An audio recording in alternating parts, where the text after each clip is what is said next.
కాల్చి కాల్ చేస్తే ఈరోజు ఉదయం ఆ అమ్మాయి మరణించడం జరిగింది.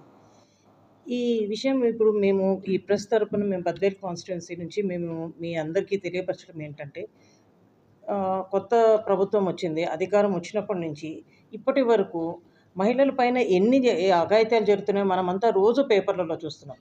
జస్ట్ 1 డే బ్యాక్ కర్నూలు జిల్లాలో ఇదే విధంగా ఒక మైనర్ బాలిక పైన పురుగుల మందు తాపిచ్చి బలవంతంగా ఆ అమ్మాయి చావుకు కారణమయ్యాడు ఇంకొక ప్రేమోన్మాది. ఇలా మనం ముచ్చుమర్రి నుంచి సంఘటన నుంచి చూస్తే ప్రతి దినం మనము మహిళల పైన ఏదో ఒక విధంగా అఘాయిత్యాలు జరగటం చూస్తూనే ఉన్నాం. మేము రిక్వెస్ట్ చేయటం ఏంటంటే, ఈ అధికారం ఇప్పుడు కొత్తగా వీళ్ళు అధికారంలోకి వచ్చారు. ప్రజలకు ఎన్నో హామీలు ప్రామిస్ చేశారు.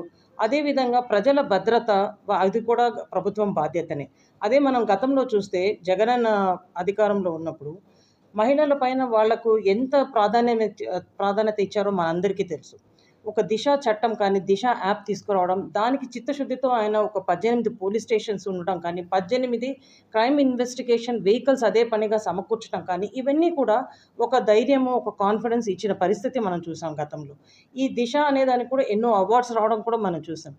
మేము రిక్వెస్ట్ చేయటం ఏంటంటే, ఇవన్నీ జరుగుతున్నాయి. ఒక మహిళా హోంమంత్రి గారు ఉన్నారు.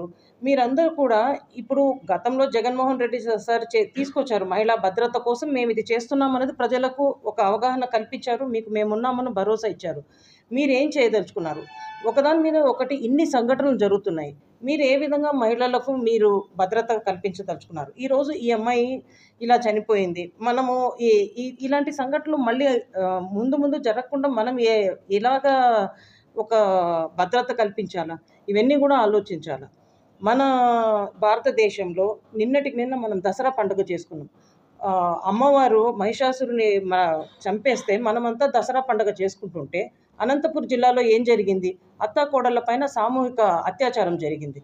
మనము మహిళల్ని దేవతలుగా పూజిస్తున్న మన సొసైటీలో 4 నెలలైంది కొత్త ప్రభుత్వం అధికారం చేపట్టి. ఇప్పటికీ ఒక 70 మంది పైన మహిళలకు మనం చూస్తే స్టాటిస్టిక్స్ రోజు ఎన్ని జరుగుతున్నాయి చూడండి. మొన్న అంజుమని ఒక మైనర్ బాలిక చనిపోవడం. ప్రతిరోజు ఏదో ఒక విధంగా మనము ఇవన్నీ కూడా ఇన్సిడెన్సెస్ చూస్తున్నాం. దీనివల్ల సొసైటీలో ఒక భయభ్రాంతులకు గురయ్యే అవకాశం ఉంది. ఖచ్చితంగా వీళ్ళందరూ కూడా దీన్ని ఒక సమగ్ర దర్యాప్తు చేయాలి.